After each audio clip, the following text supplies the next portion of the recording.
Hello there, good to have you here. Thank you for clicking on this video. So this is simply Fiona and we talk matters entrepreneurship, finance and business ideas. And today I want us to talk about tenderpreneurship. So tenderpreneurship is it means supplying goods or services to the government.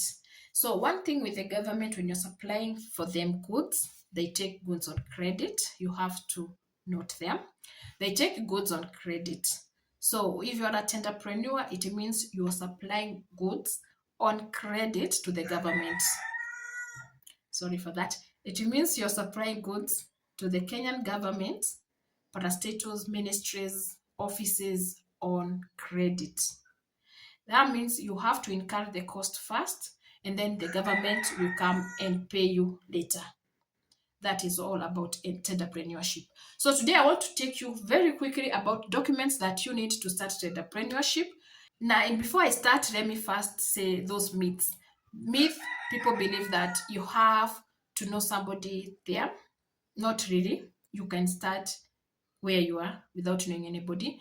The other myth is people believe that you have to have a lot of money. No, you start where you are and grow. I hope that chicken is not bringing so much noise in the video because I have to continue with this video. So document number one that you need is a registration certificate.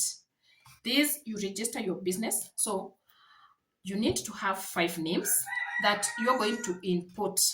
First, earlier on, we used to have a name, and then if it gets rejected, you put on another name. If it gets rejected like that until your name gets accepted. This time you pay once and then give out 5 names that you want to use for your company. The system will reject the names that have already been registered, and the name that has not been registered is the name that your company assumes going forward. For the registration certificate, you have 3 options. You can register your company as sole proprietorship. That uses your PIN. It's a business name under you. So it is using your PIN. Then we have the limited company. That one gets a company PIN. It's not under you. It's a different entity from you. Then we have the partnership. There you sign a deed. So it's me and someone else. We are in a partnership to open a company. That is partnership deed. And that also has its own PIN. So business name is the only one that uses your own PIN. You register it under you. That's why it's called a sole proprietor. Whichever you decide to use, it's okay. There's no limitation in any, and you'll get jobs.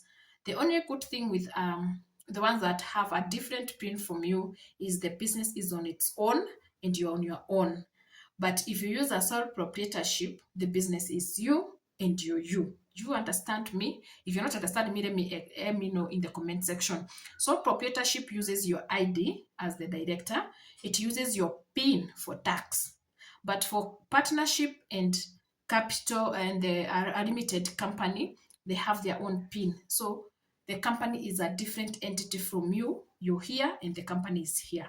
The sole proprietorship, you're one. So if it's Fiona, it's just me as the sole proprietor. If it's Caillou, it's me. If it's Mary, it's me and my PIN and the company. So that is the first document. The second document is you need a CR12 for limited and partnership, and a CR13 for the business name. These you get them at your eCitizen. Just log into the eCitizen and apply for a C12. I think it's 200 or 150. The CR13. And then for CR12, I don't know how much it is, but I can cross-check before I upload this video. But if I will not have, you can always check on the eCitizen. Then the other number 3 thing you need is AGPO certificate. AGPO stands for Access to Government Procurement Opportunities. This every procurement, every company that has procuring jobs or opportunities, let me call them opportunities because we have goods and services that you can offer to the government offices. So for every office, out of the 100 jobs they have, 30% belongs to AGPO. AGPO is given to women, youth, anybody between 18 to 35 years, and people who are living with a disability. So this 30% out of the 100 is shared among these three groups. So if you're already, if you're between 18 and 35 years, or you have any form of disability and you have the disability certificate, you fall under this. Apply for AGPO. You apply from their website and it is free. You don't pay anything to get the AGPO certificate. The other thing, number 4, is tax compliance certificate. This, you just need to log in into your iTax portal. It's free. Just log in, and then remember you have to be filing returns. This video will be live on Monday. Monday will be date 29th. I hope you'll file returns, because tomorrow, 30th June, the time will be time lapse for the returns will be there, and you'll get a penalty. So go fast, file your returns. So iTax is free. You log in and download your tax compliance. And number 5, while still at iTax, download your PIN certificate. And ensure that your PIN certificates come with the VAT enabled. VAT is the VAT.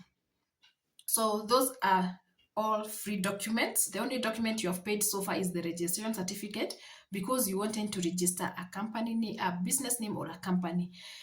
Number 6, you need a county license. This is dependent on where your offices are.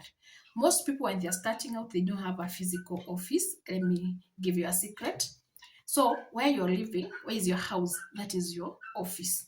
So you use the county license. If you're in Nairobi or in Pipeline and you're starting this business, you get a county license for Nairobi. If you're in Katani, you get a Machakos one. If you're in Githunguri, you use Kiambu.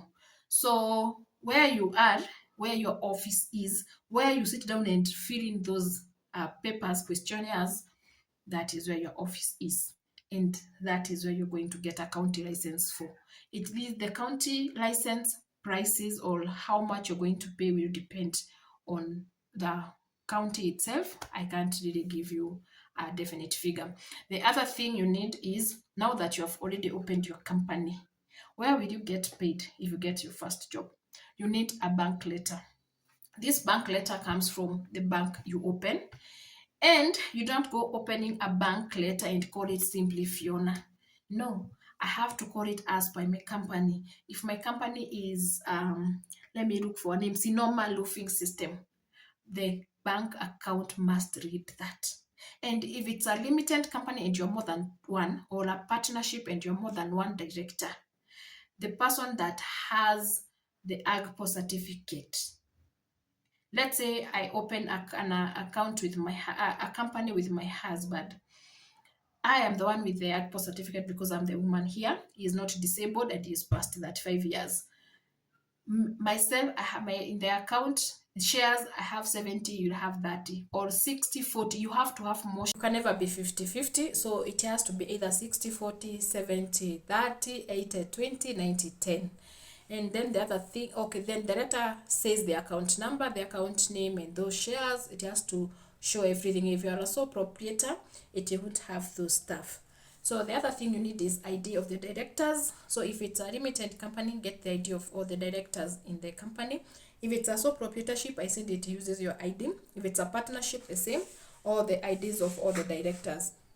The other thing you need is organization chart. This chart shows who is the directors, who are the directors, let me say, because it can be more than one. And who are those in charge of logistics, who is in charge of marketing, who is in charge of... So the organization chart shows how your company is established and everybody who is in your company. So you just create and show us who is your director, who are your directors, the one who takes care of logistics, the accountant, the marketing manager, everything on it, you just let it show. Then after that, you have your company profile. The company profile comes and shows us the vision, the mission, and what you intend to do with your company, what you intend to supply, and also maybe your history, what you have supplied, you enlist it there.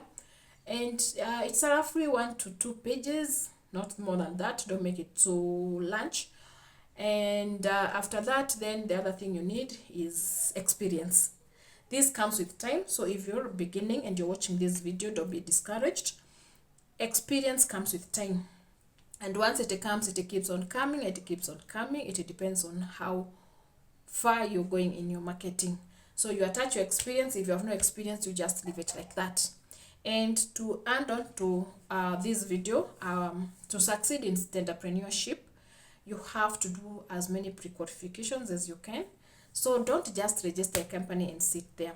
Register the company and start moving around, marketing your company in different government offices, government parastatals, and ministries, so that you increase your chances of getting a job.